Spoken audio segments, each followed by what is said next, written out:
G കൃഷ്ണകുമാറിനെതിരെ തട്ടിക്കൊണ്ടുപോകലിന് case നടപടി മകളുടെ ജീവനക്കാരിയുടെ പരാതിയിൽ ദിയ കൃഷ്ണയും പ്രതി.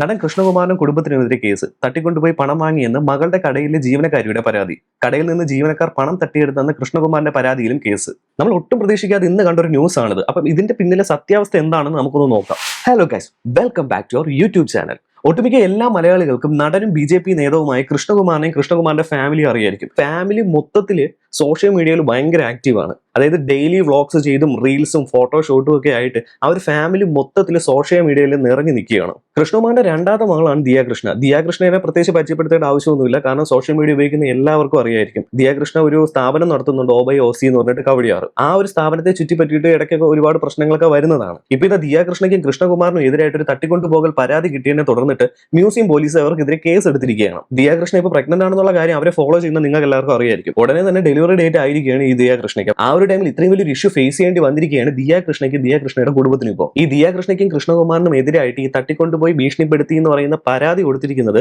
OBOC എന്ന് പറയുന്ന ദിയ കൃഷ്ണയുടെ തന്നെ സ്ഥാപനത്തിൽ വർക്ക് ചെയ്തുകൊണ്ടിരിക്കുന്ന 3 ലേഡി സ്റ്റാഫ് ചേർന്നിട്ടാണ്. ആക്ച്വലി ഇതൊരു കൗണ്ടർ കേസാണ്. ഓൾറെഡി ഇവർക്കെതിരെ ദിയ കൃഷ്ണയും കൃഷ്ണകുമാറും മ്യൂസിയം പോലീസ് സ്റ്റേഷനിൽ ഒരു കേസ് കൊടുത്തിട്ടുണ്ടായിരുന്നു. അതായത് 2024 ജൂലൈ ആ ഒരു ടൈം തൊട്ട് ദിയ കൃഷ്ണയുടെ സ്ഥാപനമായ OBOCയില് QR കോഡ് തിരിമറി നടത്തി 69 ലക്ഷം രൂപയാണ് ഈ പറഞ്ഞ സ്റ്റാഫുകൾ തട്ടിയിരിക്കുന്നത്. അതൊരു ഓഡിറ്റിംഗിൽ കണ്ടുപിടിച്ചു. അങ്ങനെ ഈ ഒരു തട്ടിപ്പിനെ പറ്റി ചർച്ച ചെയ്യുന്നതിന് വേണ്ടിയിട്ട് കൃഷ്ണകുമാർ ഇവരെ അവരുടെ ഫ്ളാറ്റിലോട്ട് വിളിച്ചിട്ടുണ്ടായിരുന്നു. അങ്ങനെ ഈ തട്ടിപ്പ് നടത്തിയ സ്ത്രീകളും അവരുടെ ബന്ധുക്കളുമായിട്ട് ഈ ഒരു ഫ്ളാറ്റിൽ ഇവരെല്ലാം ഒരു ചർച്ച നടത്തിയതാണ്.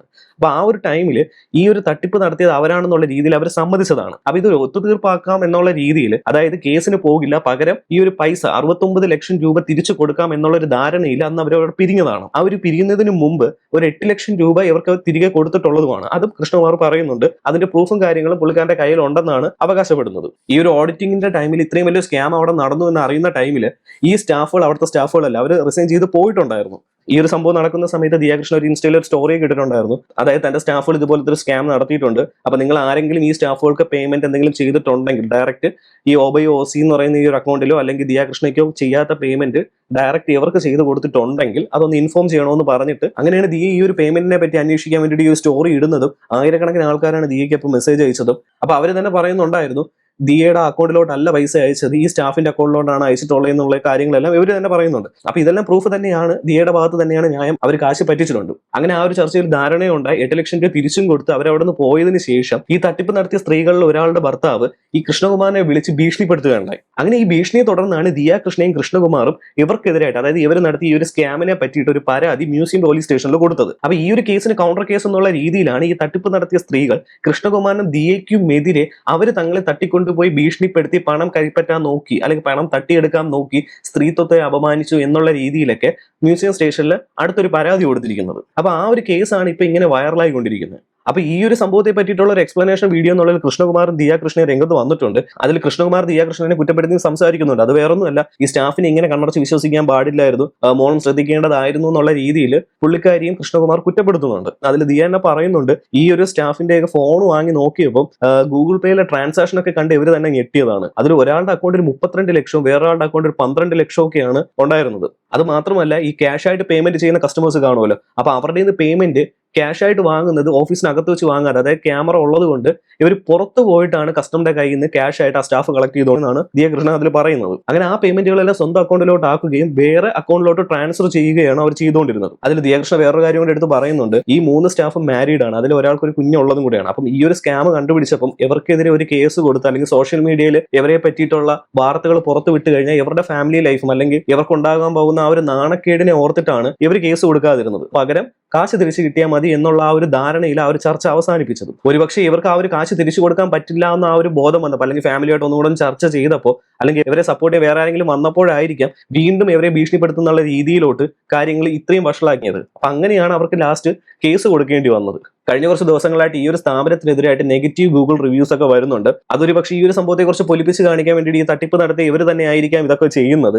എന്ത് തന്നെ ആയാലും ഈ ഒരു QR കോഡ് തട്ടിപ്പ് നടന്നെന്നുള്ള കാര്യത്തിൽ വേറെ ഡൗട്ടും കാര്യങ്ങളൊന്നുമില്ല. അവർ ആ ഒരു കാശ് പറ്റിച്ചിട്ടുള്ളതാണ്. അപ്പൊ അതിന്റെ തന്നെ പ്രൂഫും കാര്യങ്ങളും ദിയ കൃഷ്ണ ഇൻസ്റ്റാഗ്രാം സ്റ്റോറികളും ഒക്കെ ഷെയർ ചെയ്തിട്ടുണ്ട്. അത് മാത്രമല്ല, ബാക്കി പ്രൂഫും കാര്യങ്ങളെല്ലാം അവരുടെ കയ്യിൽ തന്നെ അവൈലബിൾ ആണ്. പക്ഷെ എന്ത് തന്നെ ആയാലും ഇത്രയും പ്രൂഫും കാര്യങ്ങളെല്ലാം ഹാജരാക്കിയിട്ട് പോലും ഇപ്പം കൃഷ്ണകുമാറിനെതിരെ ഒരു അറസ്റ്റ് ഉണ്ടാവും എന്നുള്ള രീതിയിലാണ് കൃഷ്ണകുമാർ തന്നെ പറയുന്നുണ്ട്. അത് എന്തുകൊണ്ടായിരിക്കും എന്ന് നമ്മൾ ചിന്തിക്കും. ചിന്തിക്കേണ്ട ഒരു കാര്യമാണ്. ഒരുപക്ഷെ ഇപ്പം ഈ ഒരു കൗണ്ടർ കേസ് കൊടുത്തിരിക്കുന്നത് സ്ത്രീകളാണല്ലോ. അപ്പൊ അവരുടെ പരാതി അത്രയ്ക്കും സ്ട്രോങ് ആയിട്ടുള്ള കാര്യങ്ങൾ വെച്ചിട്ടായിരിക്കും അവർ ആ ഒരു പരാതി കൊടുത്തിരിക്കുന്നത്. കൃഷ്ണകുമാറും പറഞ്ഞു, ദിയയും പറഞ്ഞു, ദിയയുടെ അമ്മയും പറഞ്ഞു. കാറ് കയറ്റിയിട്ട് നിങ്ങൾ നീ മുക്കുവത്തിയാ നിന്റെ ഭർത്താവ്. ഞാൻ പറഞ്ഞു ഞാൻ ഹിന്ദു ആണെന്ന് പറഞ്ഞു. അപ്പൊ നീ ഏത് ഹിന്ദു എന്നാണ് എന്റെ അടുത്ത് ചോദിച്ചത്. ക്രിമിനലാണ് നീയൊക്കെ, ക്രിമിനൽ എന്നാ പറഞ്ഞത്. ഞങ്ങളടുത്തും അങ്ങനെയാണ് പറഞ്ഞത്. നീയൊക്കെ മുക്കൂത്തികളല്ലേ, നിനക്കൊക്കെ മീൻ വിൽക്കേണ്ട നിലവാരമേ ഉള്ളൂ. നീയൊക്കെ എന്തിനാണ് എന്റെ മോളുടെ ഓഫീസിൽ വന്നത്? നിങ്ങൾക്കൊക്കെ ഈ ഡ്രസ്സൊക്കെ ഇടാൻ, ഈ ഫോണൊക്കെ ഉപയോഗിക്കാൻ നിങ്ങൾക്ക് ആരാണ് അനുബന്ധം? നിങ്ങൾക്ക് എന്ത് യോഗ്യതയാണ് ഉള്ളത് ഐഫോൺ ഉപയോഗിക്കാനൊക്കെ? എന്ത് യോഗ്യതയാണ് ഉള്ളത്? ഇങ്ങനെയാണ് അവർ ചോദിക്കുന്നത്. കാര്യങ്ങളൊക്കെ ഇങ്ങനെയൊക്കെ ആണെങ്കിൽ നമ്മളിവിടെ ചിന്തിക്കേണ്ട വേറൊരു കാര്യമുണ്ട്. അതായത് 2024 ജൂലൈ തൊട്ടിട്ടാണ് അവിടെ ഒരു QR കോഡ് സ്കാം നടന്നു തുടങ്ങിയിട്ടുള്ളത്. അതായത് ഇപ്പോൾ ഒരു വർഷം പോലും ആയിട്ടില്ല. അപ്പൊ ഈ ഒരു കാലയളവിൽ അവിടെ 69 ലക്ഷം രൂപ പറ്റിപ്പ് നടന്നിട്ടുണ്ടെങ്കിൽ അത് ഓഡിറ്റിംഗിലാണ് അവർ കണ്ടുപിടിച്ചിട്ടുള്ളത്. അപ്പൊ ഈ ഒരു കാലയളവിൽ ചെറിയ എമൗണ്ട് അല്ലല്ലോ, ഇത്രയും വലിയൊരു ഹ്യൂജ് എമൗണ്ട് ആണ് അവിടെ നിന്ന് മിസ്സായിരിക്കുന്നത്. അപ്പൊ ഇത് അവരുടെ ശ്രദ്ധയിൽ എന്തുകൊണ്ടായിരിക്കും നേരത്തെ എത്തിപ്പെടാത്തത്? കാരണം ഈ ഒരു 69 ലക്ഷത്തിന്റെ ഒരു 10%, അതായത് ഒരു നിയർലി ഒരു 7 ലക്ഷമെങ്കിലും അവിടെ നിന്ന് മിസ്സാവുന്ന ടൈമിൽ തന്നെ ഇവർക്ക് അറിയാൻ പറ്റണ്ടേ, കാരണം ഇങ്ങനെ ഒരു പറ്റിപ്പ് നടക്കുന്നുണ്ടെന്ന്. കാരണം അല്ലെങ്കിൽ അവിടെ അത്രമാത്രം സെയിൽ ഉണ്ടോ? അപ്പൊ ഈ ജ്വല്ലറി ഐറ്റംസ് അങ്ങനത്തെ കാര്യങ്ങളൊക്കെയാണ് അവിടെ സെയിൽ ആവുന്നത്. അപ്പം അവിടെ അതിന് മാത്രം സെയിലും അല്ലെങ്കിൽ വരുമാനം ഉണ്ടോ? കാരണം ഈ ഒരു എമൗണ്ട് മിസ്സായി എന്ന് അറിയാൻ അവർ ഇത്രയും വൈകിട്ടുണ്ടെങ്കിൽ അവിടെ നിന്ന് കിട്ടുന്ന വരുമാനത്തിന്റെ ആ ഒരു കണക്ക് എത്രയായിരിക്കും? കാരണം അതിന് മാത്രം സെയിലും വരുമാനം അവിടെ നടക്കുന്ന ഒരു സ്ഥാപനമാണെങ്കിൽ ഉറപ്പായിട്ടും അവിടെ ഒരു ചാർട്ടേഡ് അക്കൗണ്ടന്റോ അല്ലെങ്കിൽ ഈ അക്കൗണ്ട് ഹാൻഡിൽ ചെയ്യാൻ വേണ്ടിയിട്ട് ഒരാളെ നിയമിക്കേണ്ടതുണ്ട്. കാരണം അത്രയും മാത്രം വരുമാനം വന്നുകൊണ്ടിരിക്കുകയല്ലേ. അപ്പം ഇതൊന്നും ഇല്ലാതെ എങ്ങനെയാണ് അവർ ഈ ഒരു സ്ഥാപനം നടത്തിക്കൊണ്ടുപോകുന്നത്? കാരണം ഇങ്ങനത്തെ ചോദ്യങ്ങളും എന്തായാലും വരും. അപ്പം ഇതിനെല്ലാം കറക്റ്റ് മറുപടി കൊടുക്കേണ്ടത് ദിയ കൃഷ്ണയും അവരുടെ ഫാമിലിയും തന്നെയായിരിക്കും. എസ്പെഷ്യലി ദിയ കൃഷ്ണയ്ക്കാണ് ഇതിന്റെ ഫുൾ ചാർജ് ഉള്ളത്. അപ്പം ഈ ഒരു കേസിൽ ദിയയുടെ ഭാഗത്താണ് ന്യായം എന്നാണ് എനിക്ക് പേഴ്സണലി തോന്നുന്നത്. എന്തായാലും ഈ ഒരു കേസിൽ അവർ തന്നെ വിജയിക്കുമെന്നാണ് എൻ്റെ ഒരു വിശ്വാസം. അപ്പൊ ഈ ഒരു കേസിൽ ദിയ കൃഷ്ണയുടെ ഭാഗത്ത് ന്യായമുണ്ട്. ദിയ കൃഷ്ണ വിജയിച്ചാൽ പോലും അവിടെ നടക്കുന്ന ഈ ഒരു ട്രാൻസാക്ഷനെ പറ്റിയിട്ട് എന്തായാലും ഒരു അന്വേഷണം ഉണ്ടാവും. അതിനുള്ള എക്സ്പ്ലനേഷനും അല്ലെങ്കിൽ ഈ ഒരു ടാക്സ് പേ ചെയ്യുന്നതിനെ പറ്റിയിട്ടും കാര്യങ്ങളെല്ലാം ദിയ കൃഷ്ണ ഇതിന് എന്തായാലും ഒരു എക്സ്പ്ലനേഷൻ കൊടുക്കേണ്ടി വരും എന്ന കാര്യത്തിൽ ഒരു ഡൗട്ടും ഇല്ല. എന്തായാലും ദിയ ഇപ്പോൾ പ്രഗ്നന്റ് ആണ്. അപ്പൊ ഈ ഒരു ടൈമിൽ പുള്ളിക്കാരി ഫേസ് ചെയ്യാൻ പോകുന്ന വലിയൊരു പ്രശ്നം തന്നെയാണിത്. അത് മെന്റലി നല്ല രീതിയിൽ തന്നെ ദിയയ്ക്ക് അഫക്ട് ചെയ്യും. പക്ഷേ ഈ ഒരു സ്കാം നടന്നു തുടങ്ങിയത് ഇപ്പോഴല്ല. ഒരുപക്ഷെ ദിയ നേരത്തെ ഈ ഒരു കാര്യത്തിൽ ശ്രദ്ധ പുലർത്തിയിട്ടുണ്ടായിരുന്നെങ്കിൽ ഇപ്പൊ ഇങ്ങനെ ഒന്നും സംഭവിക്കില്ലായിരുന്നു. കൃഷ്ണകുമാർ പറഞ്ഞതുപോലെ ഒരു പരിധി വരെ ദിയയുടെ ഭാഗത്തും ആ ഒരു മിസ്റ്റേക്ക് ഉണ്ട്. എത്ര വലിയ തിരക്കാണെങ്കിലും എത്ര വലിയ ഇൻഫ്ലുവൻസർ ആണ്, ഒരുപാട് തിരക്കും കാര്യങ്ങളും ഉണ്ടാവും. പക്ഷെ നമ്മളൊരു സ്ഥാപനം നടത്തുമ്പോൾ അവിടുത്തെ കണക്കും കാര്യങ്ങളും എല്ലാം നമ്മൾ അറിഞ്ഞിരിക്കണം. നമ്മളിപ്പോൾ ഒരു സ്റ്റാഫിനെ നമ്മൾ എത്രയെന്ന് പറഞ്ഞ് നമ്മൾ വിശ്വസിച്ചാലും കണ്ടില്ലേ ഇപ്പൊ ഇതുപോലെ പറ്റിച്ചിട്ട് പോവുകയുള്ളൂ. അപ്പം ഒരു സ്ഥാപനം നടത്തുന്നുണ്ടെങ്കിൽ അതിന്റെ പൂർണ്ണ ഉത്തരവാദിത്വം നമുക്കായിരിക്കും. നമ്മൾ സ്റ്റാഫിനെ അത്രയും രീതിയിൽ വിശ്വസിച്ചിരുന്നിട്ടൊന്നും ഒരു കാര്യമില്ല. കാരണം അവർക്കൊരു അവസരം കിട്ടിക്കഴിഞ്ഞാൽ അവർ നമ്മളെ പറ്റിക്കും. ഇപ്പൊ ദിയാകൃഷ്ണ ഫേസ് ചെയ്യുന്ന ഈ ഒരു സിറ്റുവേഷൻ ഉണ്ടല്ലോ, ഇതിനെ ഒരു പാഠമായിട്ട് എടുത്ത് ദിയാകൃഷ്ണൻ തന്റെ ബിസിനസ്സിൽ കുറച്ചും കൂടെ ശ്രദ്ധിച്ച്, അതായത് എല്ലാ കാര്യങ്ങളും പക്കായിട്ട് മോണിറ്റർ ഒക്കെ ചെയ്ത് നല്ല രീതിയിൽ കൊണ്ടുപോകണം എന്ന് മാത്രമേ പറയാനുള്ളൂ. അപ്പൊ ഇത്രയേ ഉള്ളൂ ഇന്നത്തെ വീഡിയോ. ബാക്കി അപ്ഡേറ്റ്സ് നമുക്ക് വരുന്ന ദിവസം നോക്കാം. ബൈ.